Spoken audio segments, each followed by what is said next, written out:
जब भी मराठा साम्राज्य और स्वराज्य की बात होती है तो यकीनन सबसे पहला नाम छत्रपति शिवाजी महाराज का ही आता है। हम सब उनकी बहादुरी के किस्से सुनते आए हैं। लेकिन हर विशाल इमारत की एक नींव होती है ना, एक ऐसी नींव जो जमीन के नीचे खामोशी से उस पूरी इमारत का भार उठाती है। इस एक्सप्लेनर में हम एक ऐसे ही महाकाव्य की शुरुआत कर रहे हैं। आज की हमारी चर्चा उसी मौन नींव के बारे में है।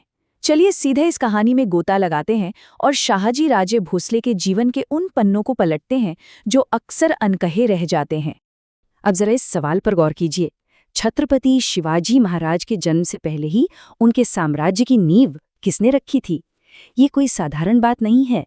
सोचने वाली बात है कि जिस स्वराज्य का सपना पूरे भारत ने देखा, उसकी असली रूपरेखा असल में एक पीढ़ी पहले ही बननी शुरू हो गई थी। एक पिता का संघर्ष, उनकी रणनीतियां और हर हाल में टिके रहने का उनका हुनर, यही वो उपजाऊ जमीन थी जिस पर स्वराज्य का बीज बोया गया। ये कहानी बिल्कुल किसी सिनेमैटिक थ्रिलर जैसी है, जो सिर्फ एक योद्धा की नहीं बल्कि एक बेहद दूरदर्शी पिता की है। तो चलिए सबसे पहले देखते हैं निजाम शाही में शौर्य का उदय और 17वीं सदी के दक्कन की राजनीति। अब इस टाइमलाइन पर एक नजर डालिए। 1620 से 1633, सिर्फ 13 साल, लेकिन राजनीतिक उथल-पुथल का एक ऐसा बवंडर जिसने दक्कन को हिलाकर रख दिया था। 1620 में मुगलों के खिलाफ भीषण युद्ध, 1626 में निजाम शाही के वजीर मलिक अंबर की मृत्यु, 1630 में शाहजी राजे को मुगलों से मनसबदारी मिलना और फिर 1633 में दौलताबाद किले का पतन। ये सिर्फ कुछ तारीखें नहीं हैं। इन्हीं तेज और अनिश्चित घटनाक्रमों के बीच एक युवा सरदार अपनी पहचान बना रहा था। 1620 के इस युद्ध को ही ले लीजिए। शाहजी राजे ने निजाम शाही में अपनी बहादुरी का लोहा मनवा लिया था। मलिक अंबर के साथ मिलकर मुगलों से युद्ध हुआ। शुरुआत में तो मलिक अंबर को पीछे हटना पड़ा, लेकिन शाहजी राजे ने हार नहीं मानी। उन्होंने मुगल सेना पर लगातार अचानक और तेज हमले किए, वही जिसे हम आज गुरिल्ला या छापामार युद्ध कहते हैं। उनके इस अदम्य साहस ने विशाल मुगल सेना के भी छक्के छुड़ा दिए। इस एक युद्ध ने उन्हें दरबार का एक बेहद प्रतिष्ठित सैन्य नायक बना दिया था। अब आते हैं हमारी कहानी के दूसरे और बेहद भावुक हिस्से पर। शिवनेरी, एक नए युग का आरंभ और जीजाबाई का अदम्य साहस।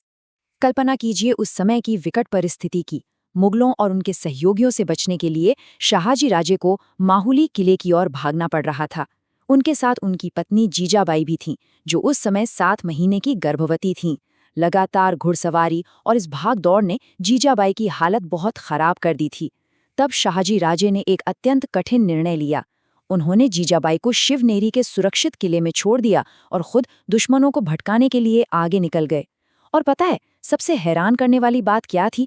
पीछे जो दुश्मन लगे थे वे कोई और नहीं बल्कि खुद जीजाबाई के पिता लखुजी जाधव थे।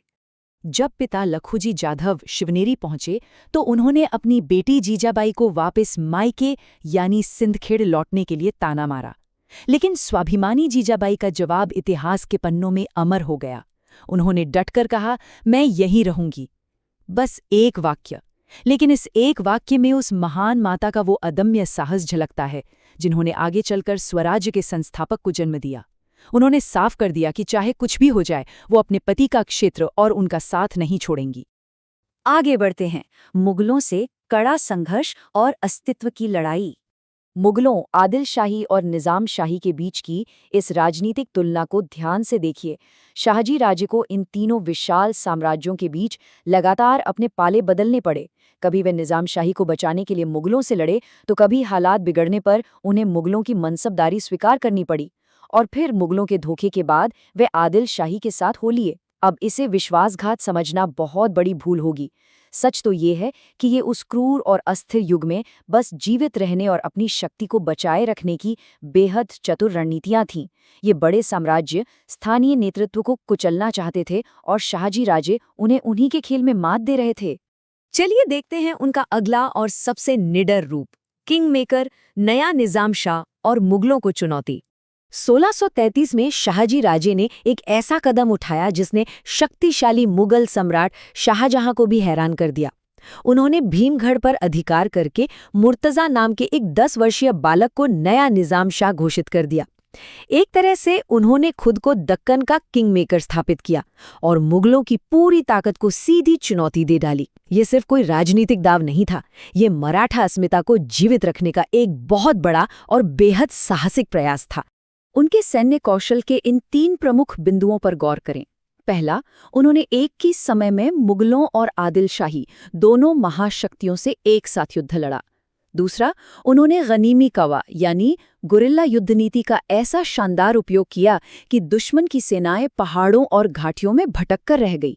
लेकिन अंततः जब संसाधनों की भारी कमी हो गई और उन्हें माहौली किले में घेर लिया गया, तब 1637 में उन्होंने एक बेहद समझदारी भरा रणनीतिक समर्पण किया।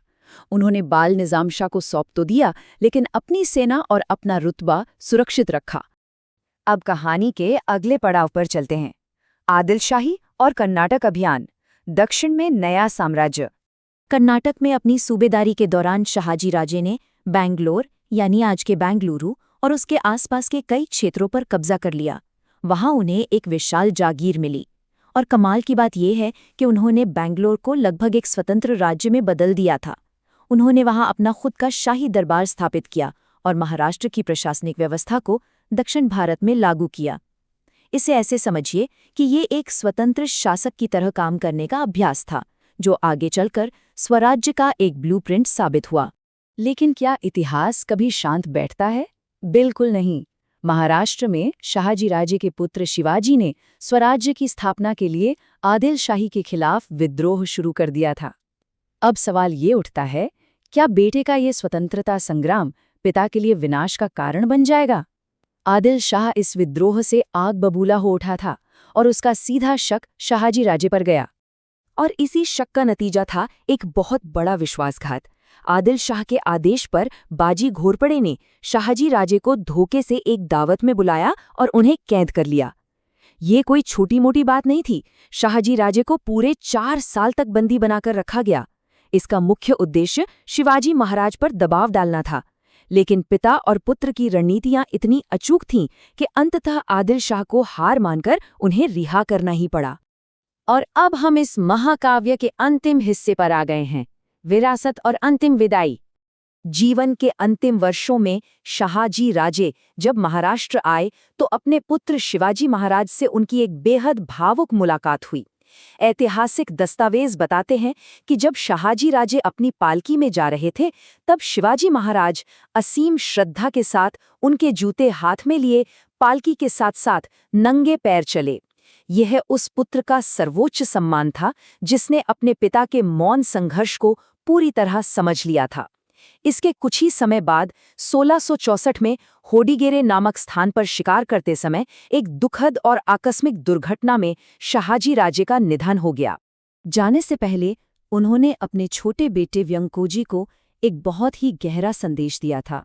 उन्होंने समझाया कि उनके बड़े भाई शिवाजी ने एक नया राज्य स्थापित किया है और वे एक महान कार्य कर रहे हैं। शहाजी राजे ने व्यंकोजी को पारिवारिक कलह से दूर रहने और अपने भाई के साथ खड़े रहने की सलाह दी। उन्हें अच्छी तरह पता था कि शिवाजी महाराज की नियति कितनी महान है और वे क्या हासिल करने वाले हैं। तो अंत में इस पूरे एक्सप्लेनर से हम क्या निष्कर्ष निकाल सकते हैं? सोचने वाली बात यह है कि क्या शहाजी राजे के आजीवन बलिदान और उनकी रणनीतिक प्रतिभा के बिना स्वराज्य का सपना कभी हकीकत बन पाता? शायद कभी नहीं। दक्कन की उस खूनी और अस्थिर राजनीति में उनका टिके रहना, उनकी कूटनीति और उनका विजन ही वो असली नींव बनी जिस पर छत्रपति शिवाजी महाराज ने मराठा साम्राज्य खड़ा किया। इतिहास अक्सर उन लोगों को भूल जाता है जो नींव के पत्थर होते हैं, लेकिन उनका मौन संघर्ष ही आने वाले कल की सबसे बड़ी जीत लिखता है। क्या आपको नहीं लगता कि इस मौन निर्माता की कहानी को और भी ज्यादा जाने और समझे जाने की जरूरत है?